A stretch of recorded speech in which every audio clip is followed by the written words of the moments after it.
Hello friends, welcome you all in maths by Avinash Kanpure. तर पहा, आजच्या व्हिडिओमध्ये आपण पाहणार आहोत एक सरासरी वेगाचा. याच्या आधी पण आपण पाहिलेले आहेत सरासरी वेगाची कन्सेप्ट, पण हा एक नवीन क्वेश्चन TCS ने विचारलेला आहे. पहा, तलाठी भरतीमधील हा प्रश्न आहे. तर पाहूयात त्याला कसं सॉल्व्ह करणार आपण कमी वेळात. आपल्याकडे सरासरी वेग म्हणजे काय असते? सरासरी वेग म्हणजे काय?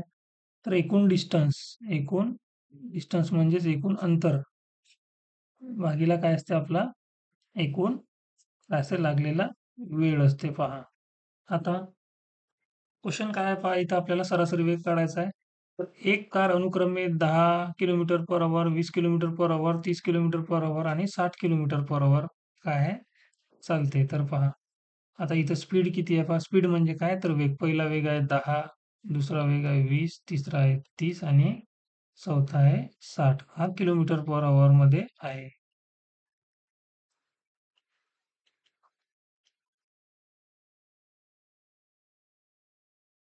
आता मला एक सांगा, एकूण अंतर पाहतो या स्पीडने किती चालू राहिला? 3 किलोमीटर. इथेही 3 किलोमीटर, इथेही 3 किलोमीटर आणि इथेही 3 किलोमीटर असं त्यांनी म्हटलं आहे. म्हणजे टोटल तो डिस्टन्स किती चालू राहिला, एकूण अंतर किती चालू राहिला? तर हे 12 किलोमीटर आहे. एकूण अंतर आपल्याकडे किती आहे? 12 किलोमीटर आहे. आता एकूण वेळ किती लागू राहिला पहा. तर या स्पीडने एवढं डिस्टन्स चालणार आहे पहा. तर त्याला वेळ किती लागणार आहे हे बघा. हा हा S1, S2, S3 आणि हा S4 आहे. आता या स्पीडने जर आपण एवढं अंतर जर चाललो, तर मग अंतर भागीला आपल्याकडे काय असते? स्पीड इंटू टाइम बरोबर काय असते? डिस्टन्स असते पहा. तर आपल्याला जर टाइम काढायचा असेल तर आपण काय करणार? डिस्टन्स भागीला स्पीड म्हणजे अंतर भागीला काय करणार आपण? वेग करणार. पहा, लक्षात घ्या, अंतर भागीला वेग.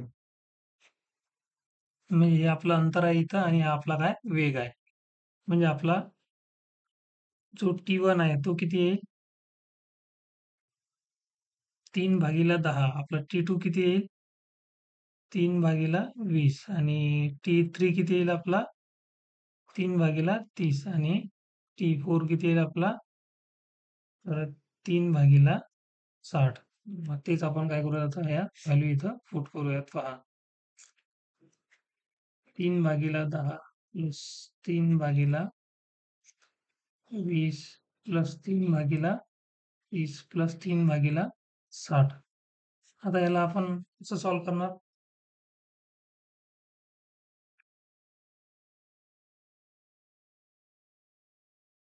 इथं पहा, आपण LCM घेऊया त्याचा. याचा LCM किती येईल?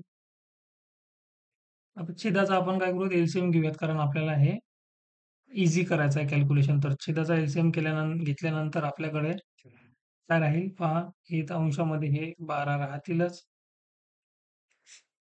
आता LCM घेतल्यानंतर हे किती होतील? आपला LCM होईल 60 आणि इथं 60 ने मल्टिप्लाय केल्यानंतर T1 ला 60 ने मल्टिप्लाय केल्यानंतर हे किती होतील आपले?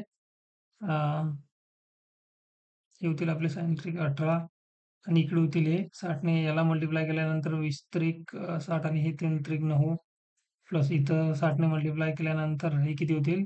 30 दुनी आणि 3 दुनी 6 आणि इथं 60 ने मल्टिप्लाय केल्यावर 3 एक हे 3 होतील. पहा, लक्षात घ्या. इथं काय केलं आपण? हे बेसिक कॅल्क्युलेशन आहे. आता एवढे तरी आपल्याला आलंच पाहिजे. आता इथून पासून जर सुरुवात असेल तर मग थोडंसं काय प्रॉब्लेम आहे पहा. हे किती होतील? 12 आणि यांची बेरीज केल्यानंतर हे किती होतील? 6 आणि 3 9 9 9 दुनी 18 आणि 9 चौक 36. हे होतील 36/60. म्हणजेच 12 गुणिले 60 भागीला 36. हे 12 त्रिक 36 आणि हे 3 दुनी 6.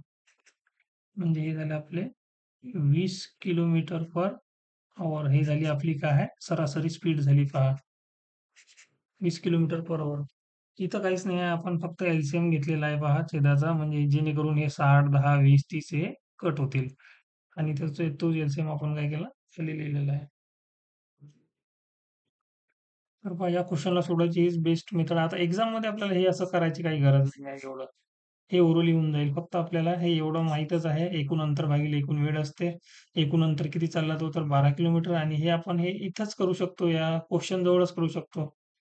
ठीक आहे. फक्त याला सॉल्व्ह करायला तुम्हाला हे एवढे 1 आणि हे 2 स्टेप ह्या कराव्या लागतील. भेटूच आपण नेक्स्ट व्हिडिओमध्ये नवीन कन्सेप्ट सोबत. ठीक आहे फ्रेंड्स. थँक